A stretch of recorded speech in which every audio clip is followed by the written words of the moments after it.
Hi boys and girls, it's Mrs. Andy. So good to be back with you again. This week we are going to be working on a drawing using texture. Now texture, we've talked about texture before, and texture is how something feels. And we're going to be able to use line. What I'm going to ask you to do is use line to create patterns that show texture in a house drawing. And I'm going to post on Google Classroom a couple different patterns you can use to create texture in a drawing by repeating lines to create a pattern that gives the illusion of texture, whether it is this wavy line repeated over and over again that would create tiles on a house, or how to create a brick pattern or a shingle pattern or a siding pattern rather than that, or a shingle pattern like on a roof. We're going to use those different lines to create texture.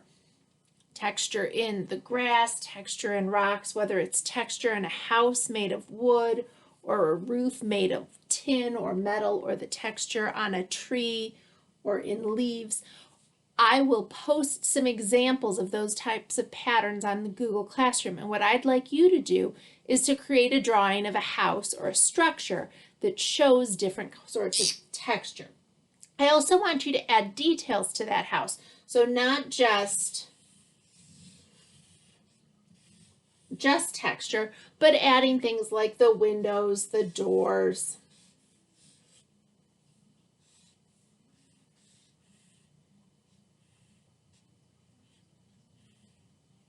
the stairs.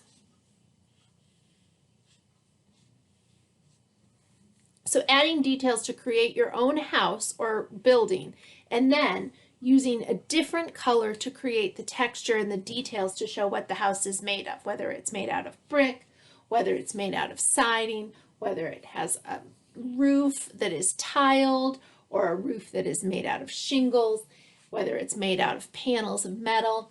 You're going to use different textures, and then you will send me your picture. Now keep in mind, this is a line drawing. It is not a drawing that gets colored in. The color comes from tracing or drawing those texture lines using a colored crayon or a colored marker. I'm super excited to see your examples. You can take a look at these. Make sure you look at Google Classroom to see the examples that I put up on Google Classroom.